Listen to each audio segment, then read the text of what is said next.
Welcome back to Shriranju logs Kannada. ನಾನು healthy drinks ಮಾಡ್ಕೊಳ್ಳೋಣ ಅಂತ ಅಂದ್ಬಿಟ್ಟು ಸ್ವಲ್ಪ ಒಂದು ಗ್ಲಾಸ್ನಷ್ಟು ಬಿಸಿನೀರು ಕಾಯಿಸ್ಬಿಟ್ಟು ಅದಕ್ಕೆ ನಾನು ಚಿಯಾ ಸೀಡ್ಸ್ನ ರಾತ್ರಿ ನೆನೆಸಿಟ್ಟಿದ್ದೆ. ಅದನ್ನು ಒಂದು ಸ್ಪೂನ್ ಆ್ಯಡ್ ಮಾಡಿಕೊಂಡು ನಾನು ಕುಡಿತೀನಿ. ಈ ರೀತಿ ನಾವು ಕುಡಿಯೋದ್ರಿಂದ ನಮ್ಮ ಹೊಟ್ಟೆ ಸುತ್ತ ಇರೋ ಬೊಜ್ಜನ್ನೆಲ್ಲ ಕರಗಿಸುತ್ತೆ ಅನ್ನೋ ಒಂದು ಕಾರಣಕ್ಕೋಸ್ಕರ ಇದನ್ನು ನಾವು ಹೆಲ್ತಿ ಡ್ರಿಂಕ್ಸ್ ಆಗಿ ನಾವು ಮಾಡ್ಕೊಂಡು ಕುಡಿತೀವಿ. ಇನ್ನು ಡ್ಯೂಟಿಗೆ ಸ್ವಲ್ಪ ಟೈಮ್ ಆಗಿತ್ತು, ಇಲ್ಲಿ 6 ಕಾಲಾಗಿತ್ತು. 6:15ಗೆಲ್ಲ ಡ್ಯೂಟಿಲಿ ಇರಬೇಕು ಅಂತ ಅಂದ್ಬಿಟ್ಟು ಬೇಗ ಹೊರಟೆ. ನಾವು ಹೋಗೋವಾಗ ಮನೆ ಹತ್ರ ದೇವಸ್ಥಾನ ಇದೆ, ಆಂಜನೇಯ ಸ್ವಾಮಿ ದೇವಸ್ಥಾನ. ದೇವಸ್ಥಾನಕ್ಕೆ ಹೋಗ್ಬಿಟ್ಟು ನಾನು ದೇವರ ಆಶೀರ್ವಾದ ಪಡ್ಕೊಂಡು ಹೊರಟ್ವಿ. ನೋಡಿ ಹೋಗ್ತಾ ಇದ್ದೀವಿ, ಅಣ್ಣ ಡ್ರಾಪ್ ಮಾಡ್ತೀನಿ ಅಂತ ಹೇಳ್ದೆ. ಸೊ ಹಂಗಾಗಿ ಅಣ್ಣನ ಜೊತೆ ಬಂದ್ವಿ. ನಾನು ಡ್ಯೂಟಿಗೂ ನಾನು ಬಂದೆ. ಇನ್ನು ಡ್ಯೂಟಿ ಎಲ್ಲ ಕೆಲಸ ಬೇಗ ಮುಗಿಸ್ಕೊಂಡು ನಾನು ಮನೆಗೆ ಬಂದೆ. ಯಾಕಂದರೆ ಇವತ್ತು ಗುರುವಾರ ಆಗಿರೋದ್ರಿಂದ ರಾಯರ ಪೂಜೆ ಮಾಡಬೇಕು. ಸೊ ಹಂಗಾಗಿ ಸ್ವಲ್ಪ ಮನೆ ಕ್ಲೀನಿಂಗ್ ಇತ್ತು.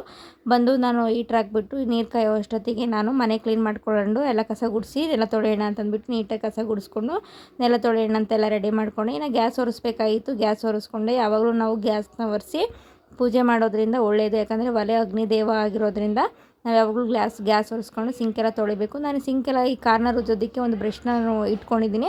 ಆ ಬ್ರಷ್ಷಿಂದ ನಾನು ಕಾರ್ನರೆಲ್ಲ ಕ್ಲೀನ್ ಮಾಡ್ಕೊತೀನಿ. ನೋಡಿ ಈ ರೀತಿಯಾಗಿ ನಾನು ನೀಟಾಗಿ ಸಿಂಕೆಲ್ಲ ಕ್ಲೀನ್ ಮಾಡ್ಕೊಂಡಿದ್ದೀನಿ. ನೆಲ ತೊಳೆಯೋದಕ್ಕೆ ನಾನು ಉಪ್ಪು ಮತ್ತು ಒಂದು ಚಿಟಿಕೆ ಅರಿಶಿನ ಯೂಸ್ ಮಾಡ್ತೀನಿ. ಯಾಕಂದರೆ ಇದರಲ್ಲಿ ಇದನ್ನು ಬೆರೆಸಿ ನಾವು ನೆಲ ತೊಳೆಯೋದ್ರಿಂದ ನಮ್ಮ ಮನೆಯಲ್ಲಿರೋ ನಕಾರಾತ್ಮಕ ಶಕ್ತಿ ಮತ್ತು ಕೆಟ್ಟ ದುಷ್ಟಶಕ್ತಿಗಳೆಲ್ಲ ಆಚೆ ಹೋಗ್ತವೆ, ದೈವಿಕ ಶಕ್ತಿ ಇರುತ್ತೆ ಅಂತ ಅಂದ್ಬಿಟ್ಟು ನಾವು ಉಪ್ಪು ಮತ್ತು ಅರಿಶಿನ ಸೇರಿಸಿ ನೆಲ ತೊಳಿತೀವಿ.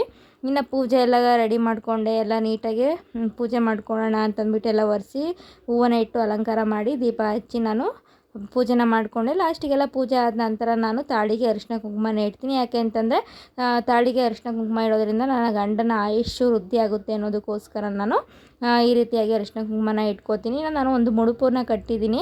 ಈ ಮುಡುಪನ್ನ ಯಾವ ರೀತಿ ಕಟ್ಟೋದು ಅನ್ನೋದನ್ನು ಒಂದು ಲಾಗಲ್ಲಿ ಹೇಳ್ತೀನಿ. ನನ್ನ ಚಾನಲ್ನ ಸಬ್ಸ್ಕ್ರೈಬ್ ಮಾಡದೆ ನೋಡ್ತಾ ಇದ್ದೀರಾ, ದಯವಿಟ್ಟು ಸಬ್ಸ್ಕ್ರೈಬ್ ಮಾಡಿ, ಲೈಕ್ ಮಾಡಿ. Thank you.